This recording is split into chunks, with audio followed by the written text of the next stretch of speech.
guys, so today's video is going to be a book review, and this is going to be on Jodi Picoult, Lone Wolf. If you guys have read this book and want to know my opinion on it, or if you're thinking about reading this book, or you just want to watch the video, then just stay tuned. But like I say in all of my book reviews, there are going to be spoiler alerts, so if you don't want to find out anything, then I suggest you click out of this video. But yeah, this is Lone Wolf. This is one of the newer ones that Jodi Picoult has written. I believe that this came out last year, like 2012. And it's very similar in like setup, if that makes any sense, to other Jodi Picoult books. So it deals with the family, it deals with a hot topic in society, and it is told through the eyes of multiple people of the family. And so this one is told through the eyes of a mom, a dad, a brother, a sister, and the stepdad, so the mother's new wife.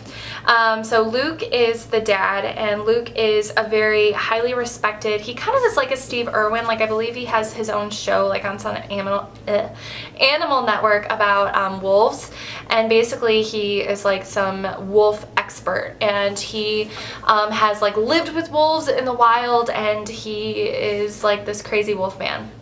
Anyways, then there's Georgie, who is the mom, who she was a reporter, and that's when she first met Luke, and they fell in love and had 2 children, and they have since divorced, and she is remarried to Joe. Then there is Kara, who is the daughter, who actually is living with her dad, so living with Luke rather than living with Georgie, and she is still in high school. And then there is Edward, who is the son, who is older, and he like flew out of the house the minute he was 18 and went and packed up and moved to Thailand and has been teaching English in Thailand for years. And then there's Joe, who's Georgie's new husband, so who is also an attorney. So that is another thing. There's always some kind of courtroom drama in Jodi Picoult books, or Jodi Picoult books. Well, most of the time. I've read 2 of her books that didn't involve some kind of courtroom drama. So, and like every other Jodi Picoult book, there is an overarching hot topic in society, and in this one, it's euthanasia, or like who has the right to choose who is taken off of life support, or life support in general. So the story starts out with Kara and Luke live together, and it starts off with an accident. And it kind of like jumps around a little bit, like the accident happens right away, but then there are some flashbacks, and you know, whenever Luke is telling his story, he's the one that is in the accident and is on life support. So like his story is always a flashback where he's thinking about the wolves and thinking about his life with wolves and that kind of thing, and thinking about his family. So it kind of like tells you his story, like whenever he's in the first person, it tells you basically how they got up to that point. Kara, I don't know why I'm calling her Kara, I think it's Kara. She was at a party and she was drinking, and she called her dad to come pick her up. Her dad was driving, and they swerved to avoid a deer, and they hit a tree, and Kara got really injured, but Luke is on life support, and so she really blames herself, and she's the one that is kind of like abdicating, like, no, my dad works miracles, he does so many things for the wolves, don't take him off life support. Edward comes home from Thailand the minute that he hears about the accident, and he is the one that's really abdicating. He doesn't want to live off tubes. Even if he did wake up, he would have permanent brain damage, and he doesn't want to live that way. He was the one that lived in the wild with these wolves by himself. He would never ever want to be taken care of for the rest of his life, take him off life support. And then there's Georgie, who basically is kind of stuck between a rock and a hard place between her children, because she has no say in anything, but one child wants to keep their dad alive, and then the other child wants to pull the plug.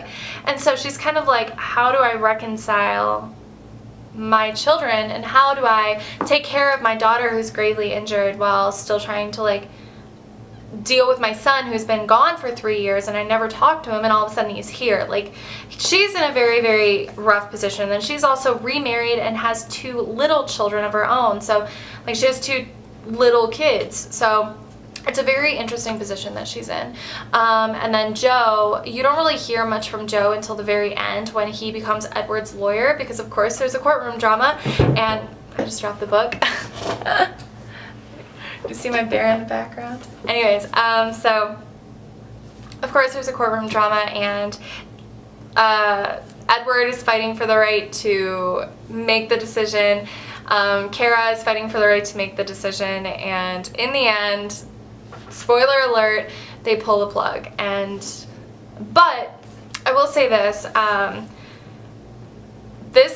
overall, this was not my favorite Jodi Picoult book I've ever read. I have read better. I can name like so many books of hers that I absolutely fell in love with. But this was good, but it was very typical of her as a writer, and very, you know, I read it in 2 days. Like, I couldn't put it down. Oh, there's a sixth person too, Helen, who was Kara's attorney, I believe. Or no. Helen was the Guardian ad litem. Guardian ad litem? She was the one that was trying to figure out who was in the best interest, like she was appointed or whatever. It was a good book. It was predictable. I knew that they were going to take him off life support. Like, I didn't, maybe that's like my own political thoughts coming out. Sorry. Maybe that's my own political thoughts coming out, but I had a feeling that they'd take him off life support. I just didn't think that they were going to leave him on. Because of the way that the doctors were talking and everything like that. It was a good book. It had good character development, but not as, like, it really only developed one of the characters, and I felt like that was Edward. Because she always does, like, a lot of, like, character and family development in all of her books, but I don't think that in this book there was much more than Edward, who was kind of like, he reveals why he left in the first place, and he's, you know, I don't know, like, I've read better from her, but it was very, very good. So if you're looking for a book to read and you like Jodi Picoult, I would recommend this. It's a great book, but if you've never read anything from her, I wouldn't start with this one. There are better ones that you can totally start with, but this is a good book. So that's my final review and opinion. I hope that you guys like this. As always, please comment, thumbs up the video if you liked it, and please subscribe, and stay tuned for more book reviews from me. So thank you for watching, and I will talk to you later. Alright.